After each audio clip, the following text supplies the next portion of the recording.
Vous écoutez À Page Ouverte, le podcast qui vous recommande vos prochaines lectures. Un podcast de Raphaël Mariat. Mon frère Jim est incroyable. On peut croire que sa vie sort d'un film de science-fiction. Il est astronaute et pas juste sur le papier.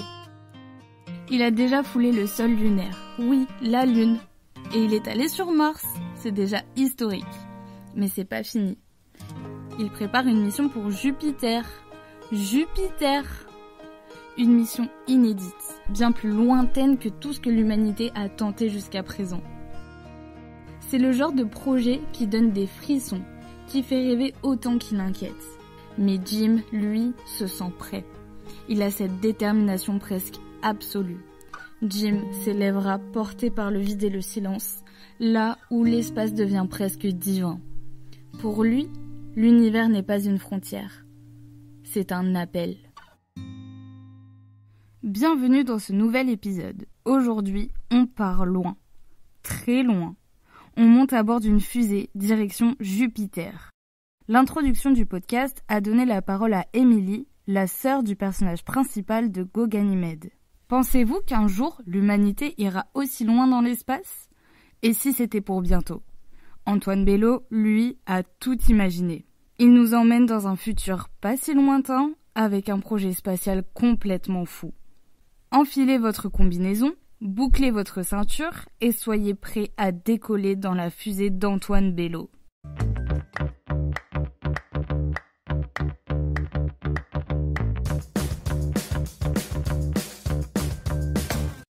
En 2011, Antoine Bello imagine une conquête spatiale.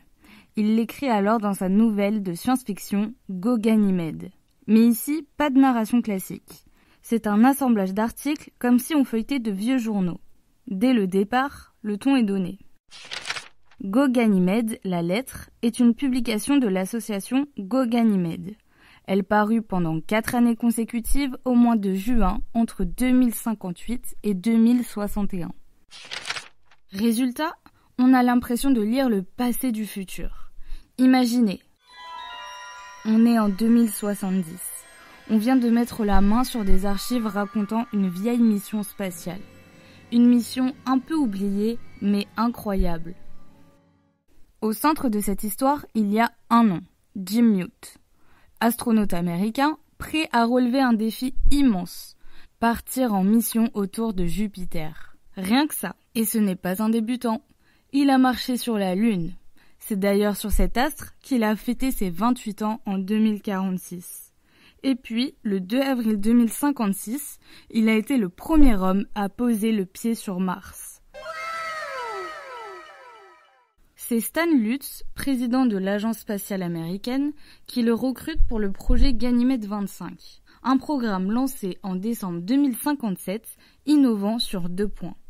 Il est totalement financé par le secteur privé et c'est la première fois qu'un homme partira aussi loin dans l'espace pendant minimum 2 ans. Plusieurs autres personnes ont passé des tests pour être le héros de Ganymede. Pour décrocher cette mission, il fallait cocher toutes les cases, et pas les plus simples. Avoir l'expérience des missions longues, maîtriser l'informatique et la cybernétique, être d'une stabilité psychologique à toute épreuve et pouvoir supporter une solitude extrême. Jim Mute a cartonné au test. 244 points sur 300. Sa mission principale est donc de rester en orbite autour de Jupiter. Il doit comprendre le rôle et la place de cette planète dans le système solaire.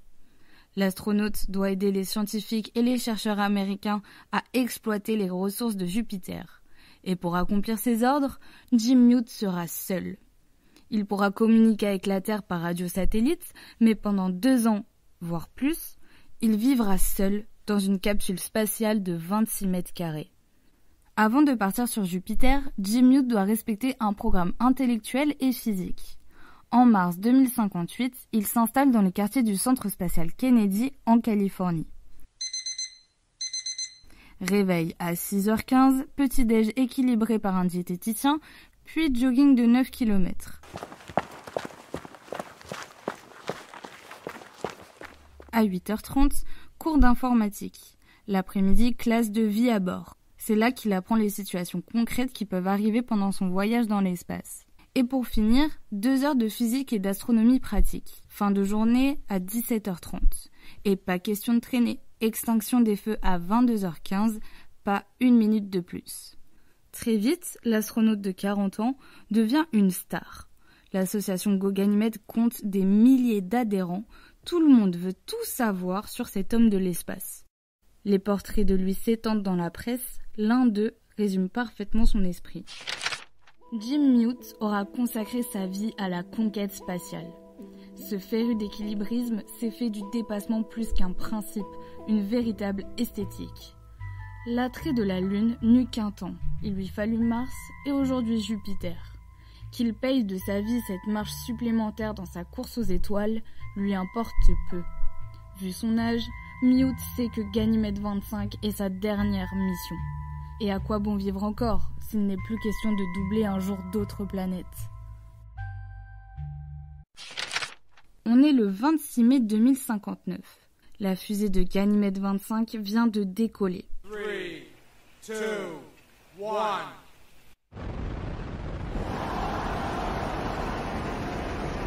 Une foule immense s'était déplacée pour assister au départ et soutenir Jim Mute. Et même si tout le monde espère le revoir, quelque part, on lui a déjà dit adieu. Antoine Bello précise que la seule réussite de Ganymède 25 repose sur la résistance de Jim Mute face à la solitude. Et je suis assez d'accord avec lui. Parce qu'on peut être préparé à tout, à la technologie, au protocole, aux situations d'urgence.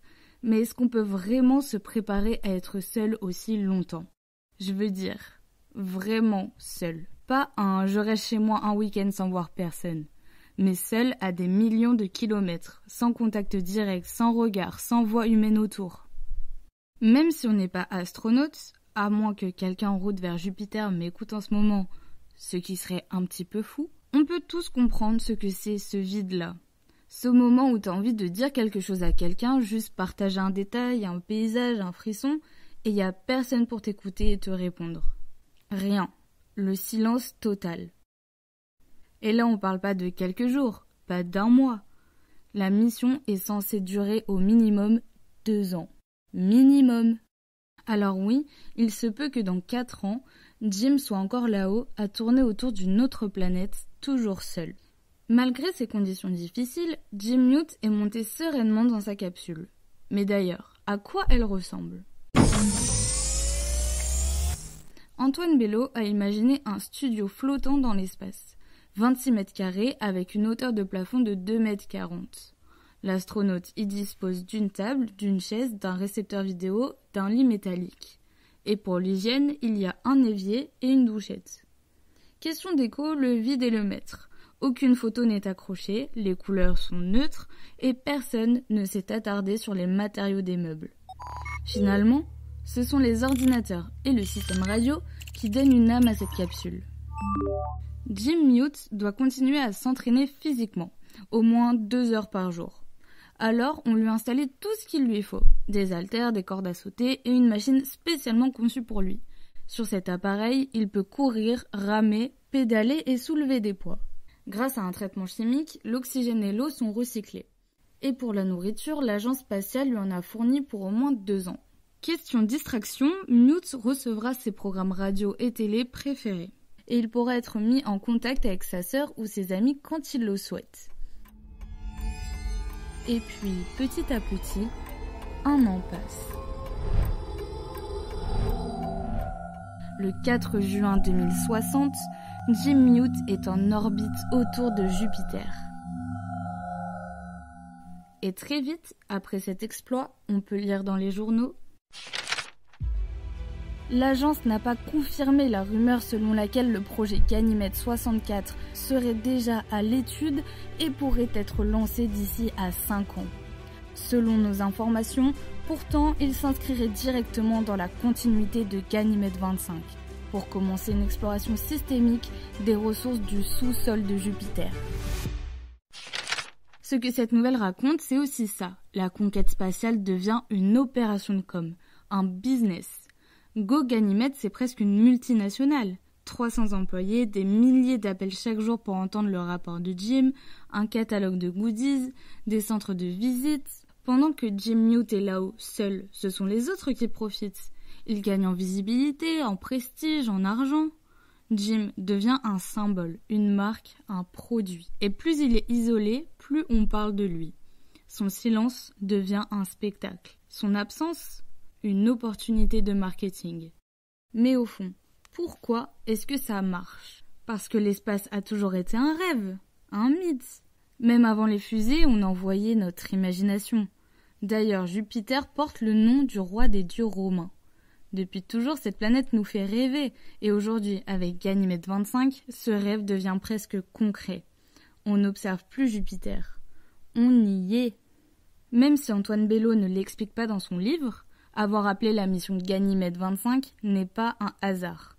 Ganymède, c'est la plus grande lune de Jupiter, et même la plus grande lune du système solaire. Pour vous donner une idée, notre lune a un diamètre de 3474 km. Celui de Ganymède fait 5268 km. Alors, en lisant Go Ganymède, on réalise que la conquête spatiale est un immense terrain de jeu. L'homme, avec un grand H, n'a jamais cessé de rêver, d'aller voir au-delà de ce qu'il connaît, d'oser ce qui semblait impossible. Ce qui est fascinant avec cette histoire, c'est qu'elle nous offre bien plus qu'un simple récit de science-fiction. On vit la conquête spatiale presque en direct, avec ce mélange d'émerveillement et de tension qui accompagne chaque mission audacieuse. C'est un peu comme si, grâce aux mots d'Antoine Bello, on devenait nous-mêmes des explorateurs, partageant la solitude et les défis. Et c'est peut-être là, dans cette capacité à s'évader et à s'émerveiller, que réside la plus belle victoire de la conquête spatiale. Mais d'ailleurs, en parlant de victoire, je vous ai même pas dit si Jim Mute arrive à marcher sur Jupiter. Eh bien, pour le savoir, lisez le livre. Go Ganymède est le seul livre d'Antoine Bello que j'ai lu. Et sincèrement, ça m'a donné envie d'en découvrir plus. Je préfère pas vous recommander d'autres œuvres en me basant uniquement sur des résumés. Alors je vous propose de lire d'autres romans sur la conquête spatiale. Apollo 13 de Jim Lovell et Jeffrey Kluger nous raconte une histoire vraie. En avril 1970, la NASA a envoyé Jim Lovell et 2 autres astronautes en direction de la Lune. Après 55 heures de vol, une explosion secoue le vaisseau. Les réserves en oxygène chutent très vite et les astronautes doivent abandonner la cabine Apollo et se réfugier dans le module lunaire, un petit engin conçu pour assurer la survie de 2 hommes pendant 2 jours. De la Terre à la Lune de Jules Verne nous présente une folle aventure de 3 hommes projetés vers la Lune. Mais pas dans une fusée. Ils sont envoyés dans l'espace dans un obus lancé violemment par un immense canon. Ils doivent survivre aux météorites, à l'attraction terrestre et comprendre les mystères de la mathématique spatiale.